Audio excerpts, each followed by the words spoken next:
क्या आपने कभी सोचा है कि यादवों को अहीर क्यों कहा जाता है?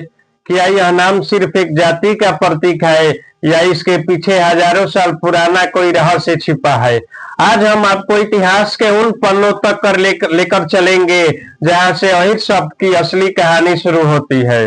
दोस्तों नमस्कार, मैं हूं समृति रतन और आज हम बात करेंगे यादवों की उस पहचान की जिसने उन्हें अहीर नाम से पूरे भारत में प्रसिद्ध किया। यह सिर्फ एक नाम नहीं बल्कि गौरव, इतिहास और संस्कृति का निशानी है। तो बने रहिए वीडियो के आखिरी तक, क्योंकि हम इस कहानी के हर मोड़ पर आपको एक नया तथ्य मिलेगा। दोस्तों, अगर हम इतिहास की तरह देखें तो यादवों की पहचान सिर्फ एक जाति तक सीमित नहीं रही, बल्कि यह एक पूरा सभ्यता का प्रतीक है। अहीर शब्द के जड़ संस्कृत से मिलती है। इसे पहले आभीर कहा जाता था। आभीर कौन थे? पुराने ग्रंथों और ऐतिहासिक शिलालेखों में आभीर लोगों को गोपालक और वीर योद्धा बताया गया है। उनका मुख्य कार्य था गायों का पालना, दुग्ध उत्पादन करना और गोधन की रक्षा करना।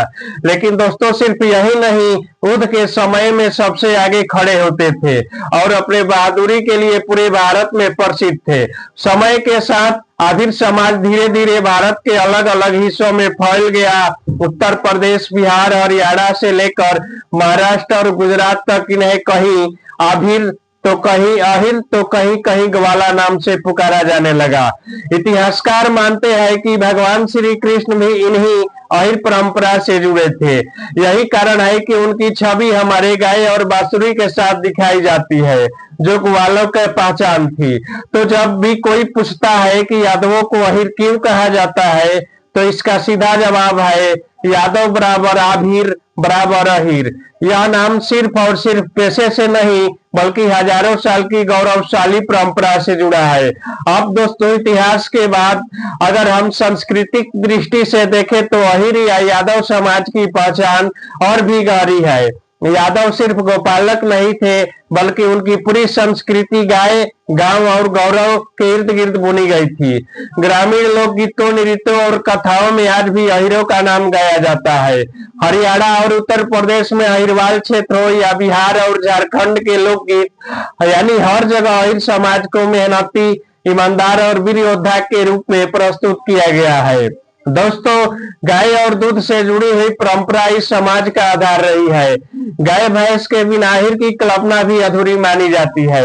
यही कारण है कि उनके पर्व और त्योहार जैसी गोवर्धन पूजा, गोकुल अष्टमी और होली गाय और ग्वाला जीवन के गहराई से जुड़ी हुई है।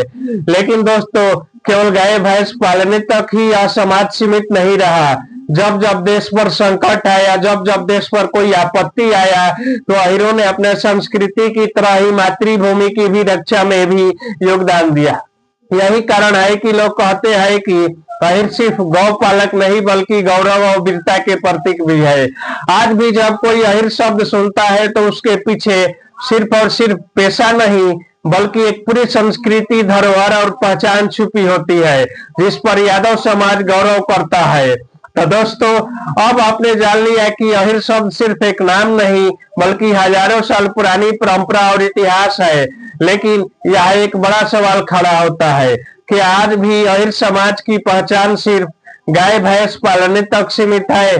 क्योंकि अगर हम आज के दौर को देखें तो यादव और अहीर समाज ने खेती हो, व्यापार हो, सेना हो, राजनीति हो, शिक्षा हो, हर क्षेत्र में अपना लोहा मनवाया है। दोस्तों, देश की आजादी के लड़ाई में भी अहीरों ने अपने बहादुरी से झंडा गाड़ा।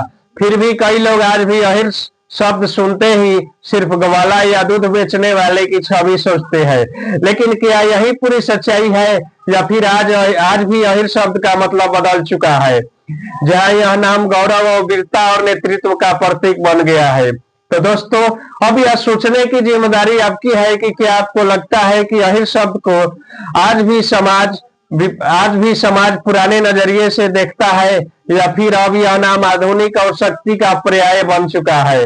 अपनी राय कमेंट में जरूर बताइए, क्योंकि आपका जवाब इस कहानी को पूरा करेगा और आने वाले पीढ़ियों तक इस चर्चा को पहुंचाएगी। तो दोस्तों, अगर आपको हमारी यह ऐतिहासिक यात्रा पसंद आई हो तो वीडियो को लाइक, शेयर और सब्सक्राइब करना मत भूलिए, क्योंकि आने वाले वीडियो में हम और और भी ऐसे ही छुपे हुए रहस्य और गौरवशाली इतिहास की कहानी लेकर आएंगे। जय श्री कृष्ण, जय माधव।